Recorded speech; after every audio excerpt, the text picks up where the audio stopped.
அனைவருக்கும் இதயத்தின் பொங்கல் நல்வாழ்த்துக்கள். பொங்கலோ பொங்கல்.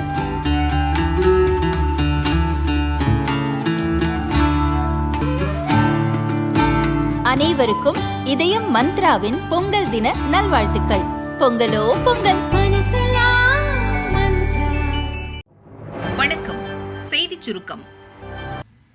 மம்முட்டி முதல் ரோஹித் சர்மா வரை பத்ம விருதுக்கு தேர்வான முக்கிய நபர்கள். பத்ம விருதுகள் ஆண்டுதோறும் குடியரசு தினத்தை முன்னிட்டு அறிவிக்கப்படும். பொது சேவை மற்றும் முக்கிய துறைகளில் குறிப்பிடத்தக்க சாதனை புரிந்தவர்களை கௌரவிக்க இந்த விருது வழங்கப்படுகிறது.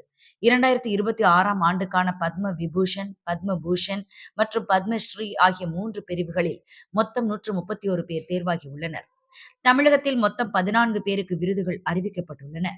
மருத்துவத்தில் கள்ளிப்பட்டி ராமசாமி பழனிசாமி, பொது சேவை பிரிவில் மயிலானந்தனுக்கு பத்ம விபூஷன் விருதுகள், கலைத்துறையில் தமிழகத்தைச் சேர்ந்த காயத்ரி மற்றும் ரஞ்சனி பாலசுப்ரமணியன், திருவாரூர் பக்தவச்சலம், ஓதுவார் திருத்தணி சுவாமிநாதன், ஓவியர் நீலகிரி ஆர் கிருஷ்ணன், சிற்ப கலைஞர் காளியப்ப கவுண்டர், மருத்துவத்தில் ஹண்டே புண்ணியமூர்த்தி நடேசன், அறிவியல் மற்றும் பொறியியல் துறையில் ராமசாமி மற்றும் சென்னை IIT இயக்குனர் வீழ்டிநாதன் காமகோடி, சிவில் சர்வீஸில் விஜயகுமார், இலக்கியத்தில் சிவசங்கரி ஆகியோருக்கு பத்மஸ்ரீ அறிவிக்கப்பட்டுள்ளது. புதுச்சேரியைச் சேர்ந்த சிலம்ப கலைஞர் பழனிவேலுக்கும் பத்மஸ்ரீ விருது அறிவிக்கப்பட்டுள்ளது. இது தவிர இந்திய கிரிக்கெட் அணியின் முன்னாள் கேப்டன் ரோஹித் சர்மா மற்றும் மகளிர் கிரிக்கெட் அணி கேப்டன் ஹர்மன்பிரீத் கவுர் பத்மஸ்ரீ விருதுக்கு தேர்வாகியுள்ளனர். மறைந்த நடிகர் தர்மேந்திராவுக்கு பத்ம விபூஷன், நடிகர் மம்முட்டிக்கு பத்ம பூஷன் அறிவிக்கப்பட்டுள்ளது. திமுகவுக்கு இதுதான் கடைசி தேர்தல். எடப்பாடி பழனிசாமி தடாலடி. சென்னை விழாவில் சொன்ன லாஜிக். சென்னையில் ஜெயின் சமூகத்தினரின் திருமண நிச்சயதார்த்த விழாவில் அதிமுக பொதுச் செயலாளர் எடப்பாடி பழனிசாமி கலந்து கொண்டார். எடப்பாடி பழனிசாமி முன்னிலையில் மணமக்கள் மோதிரம் மாற்றிக் கொண்டனர். அப்போது மீண்டும் திமுக ஆட்சிக்கு வரும் என முதல்வர் ஸ்டாலின் கூறியது பற்றி கேட்டதற்கு திமுகவுக்கு இதுதான் கடைசி தேர்தல் என பதிலடி கொடுத்தார்.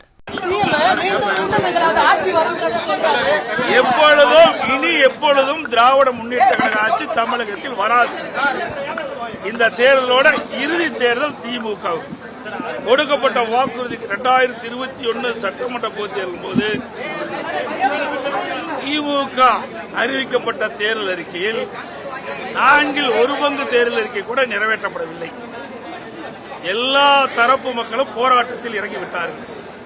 அரசூரில் ஒரு பக்கம் போராட்டம், செவிலியில் ஒரு போராட்டம், பகுதி ஆசிரியர் ஒரு பக்கம் போராட்டம், இடைநிலை ஆசிரியர் ஒரு பக்கம் போராட்டம், டாக்டர் ஒரு பக்கம் போராட்டம், சத்துணவு அமைப்பாளர் ஒரு பக்கம் போராட்டம். இன்று தமிழகம் முழுவதும் போராட்ட களம் மாறிட்டது. எங்க பார்த்தாலும் போராடி கொண்டிருக்கிறார் மக்கள்.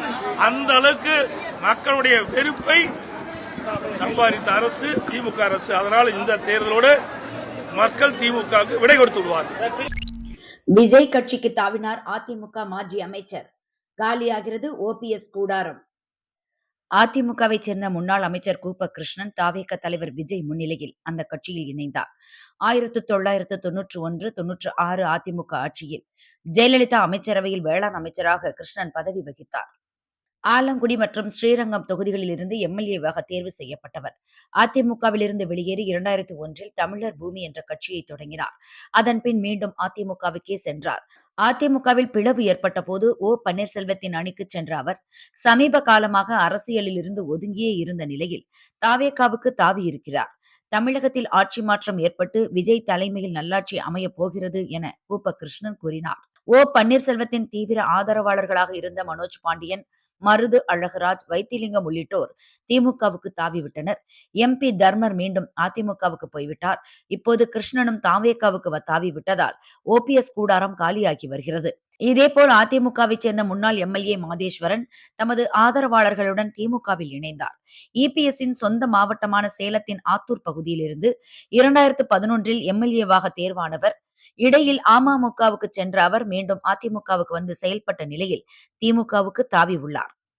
3 தமிழக போலீஸ் அதிகாரிகளுக்கு ஜனாதிபதி விருது.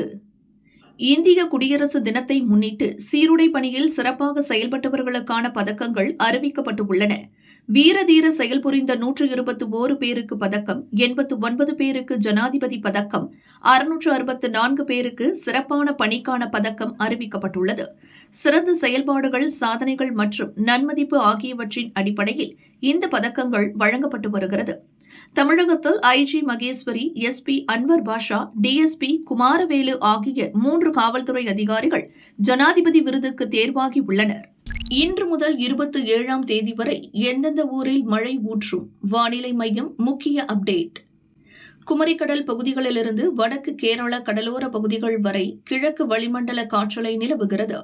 இதன் காரணமாக சென்னை, செங்கல்பட்டு, விழுப்புரம், திருவள்ளூர், நாகப்பட்டினம், மயிலாடுதுறை, கடலூர் உள்ளிட்ட தமிழக கடலோர மாவட்டங்களில் பல பகுதிகளிலும், திருச்சி, திருவாரூர் போன்ற உள் தமிழகத்தில் சில இடங்களிலும் மழை பெய்தது. புதுச்சேரி மற்றும் காரைக்கால் பகுதிகளிலும் மழை பெய்துள்ளது. சென்னையில் பரவலாக பல இடங்களில் மிதமான மழை பெய்தது. அதிகபட்சமாக வேளாங்கண்ணி, மகாபலிபுரம், மரக்காணத்தில் தலா 4 சென்டிமீட்டர் மழை பெய்தது. சோழிங்கநல்லூர், உத்தண்டி, சத்யபாமா பல்கலைக்கழகம், ஊத்து, காரைக்கால், நாகப்பட்டினம், நாலுமுக்கு, நியூ சென்னை டவுன்ஷிப் ஆகிய இடங்களில் தலா 3 சென்டிமீட்டர் மழை பெய்தது. அடுத்த 7 தினங்களுக்கான வானிலை முன்னறிவிப்பு வருமாறு. இன்று தமிழகத்தில் ஒரு சில இடங்களிலும், புதுவை மற்றும் காரைக்கால் பகுதிகளிலும் மிதமான மழை பெய்யக்கூடும். நாளை உள் தமிழகத்தில் ஒரு சில இடங்களிலும், கடலோர தமிழகத்தில் ஓரிரு இடங்களிலும், புதுவை மற்றும் காரைக்கால் பகுதிகளிலும் லேசானது முதல் மிதமான மழை பெய்யக்கூடும். 27ஆம் தேதி தமிழகத்தில் ஓரிரு இடங்களிலும், புதுவை மற்றும் காரைக்கால் பகுதிகளிலும் லேசானது முதல் மிதமான மழை பெய்யக்கூடும். வரும் 28ஆம் தேதி முதல் 31ஆம் தேதி வரை தமிழகம், புதுவை மற்றும் காரைக்கால் பகுதிகளில் வறண்ட வானிலை நிலவக்கூடும். 27ஆம் தேதி முதல் 29ஆம் தேதி வரை தமிழகம், புதுவை மற்றும் காரைக்கால் பகுதிகளில் குறைந்தபட்ச வெப்பநிலை ஓரிரு இடங்களில் 2 முதல் 3 டிகிரி செல்சியஸ் வரை குறையக்கூடும். சென்னை மற்றும் புறநகர் பகுதிகளில் இன்றும் நாளையும் ஒரு சில பகுதிகளில் மிதமான மழை பெய்யக்கூடும். இன்று தமிழக கடலோர பகுதிகள், மன்னார் வளைகுடா மற்றும் குமரிக்கடல் பகுதிகள், தென்மேற்கு வங்கக்கடல் பகுதிகளில் சூறாவளி காற்று மணிக்கு 40 முதல் 50 கிலோமீட்டர் வேகத்திலும், இடையிடையே 60 கிலோமீட்டர் வேகத்திலும் வீசக்கூடும். நாளை முதல் 29ஆம் தேதி வரை தென் தமிழக கடலோர பகுதிகள், மன்னார் வளைகுடா மற்றும் குமரிக்கடல் பகுதிகளில் சூறாவளி காற்று மணிக்கு 40 முதல் 50 கிலோமீட்டர் வேகத்திலும், இடையிடையே 60 கிலோமீட்டர் வேகத்திலும் வீசக்கூடும். எனவே மேற்கண்ட பகுதிகளுக்கு மீனவர்கள் செல்ல வேண்டாம் என வானிலை மையம் வெளியிட்ட அறிக்கையில் கூறப்பட்டுள்ளது. தடையாக இருந்த கணவன் ஜாமீனில் எடுத்து கதையை முடித்த மனைவி. ஆந்திரா பிரகாசம் மாவட்டம் தோர்னாலா கிராமத்தைச் சேர்ந்தவர் லாலு ஸ்ரீனு, வயது 41. இவரது மனைவி ஜான்சி. தம்பதிகளுக்கு 17 ஆண்டுகளுக்கு முன் திருமணம் நடந்தது. 3 குழந்தைகள் உள்ளனர். லாலு ஸ்ரீனு லாரி டிரைவராக வேலை பார்த்து வந்தார். ஜான்சி வீட்டிலேயே ஒரு டீ கடை வைத்து நடத்தி வருகிறார். ஸ்ரீனு குடி மற்றும் சூதாட்டத்துக்கு அடிமையாகி பணத்தை இழந்து பின் கஞ்சா வியாபாரத்தை தொடங்கியுள்ளார். தினமும் மது குடித்து வந்து மனைவியை அடித்து சித்திரவதை செய்வது வழக்கமாக இருந்துள்ளது. ஜான்சிக்கு அவரது தம்பி அசோக்குமாரின் நண்பர் சூரிய நாராயணாவுடன் பழக்கம் ஏற்பட்டுள்ளது. இதை கண்டுபிடித்த ஸ்ரீனு கண்டித்துள்ளார். இந்த சூழலில் கஞ்சா வழக்கில் பிடிபட்ட ஸ்ரீனு சிறையில் அடைக்கப்பட்டார். அவரை பார்க்க வந்த மனைவி மற்றும் அவரது தம்பியிடம் வெளியே வந்த பிறகு உங்களை கொன்று விடுவேன் என மிரட்டியதாக தெரிகிறது. இந்த பயத்தில் காதலன் சூரிய நாராயணா மற்றும் தம்பியுடன் சேர்ந்து கணவனை கொல்ல ஜான்சி திட்டம் தீட்டியுள்ளார்.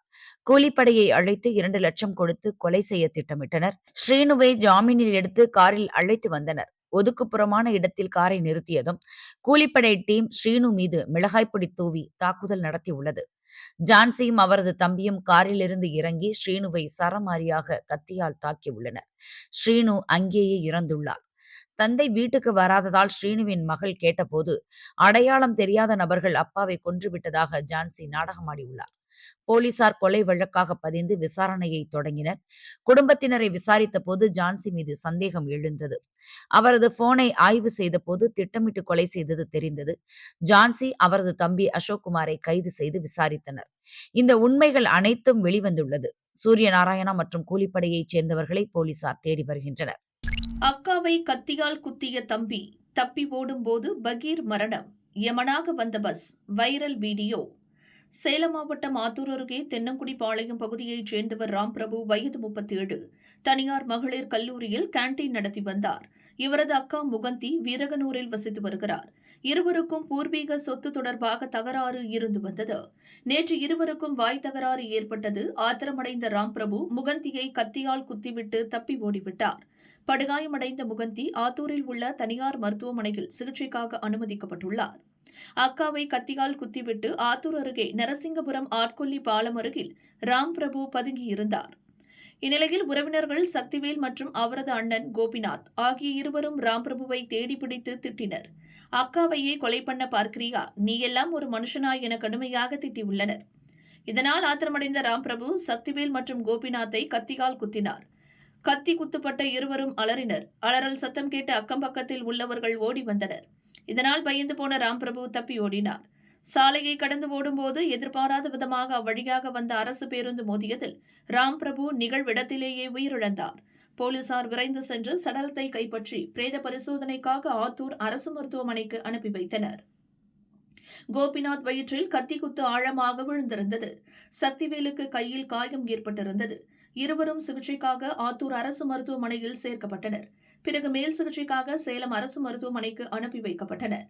உறவினர்களை கத்தியால் குத்திவிட்டு தப்பி ஓடும்போது வாலிபர் பஸ் மோதி இறந்த சம்பவத்தின் சிசிடிவி வீடியோ சமூக வலைதளங்களில் வெளியாகி பெரும் பரபரப்பை ஏற்படுத்தியுள்ளது.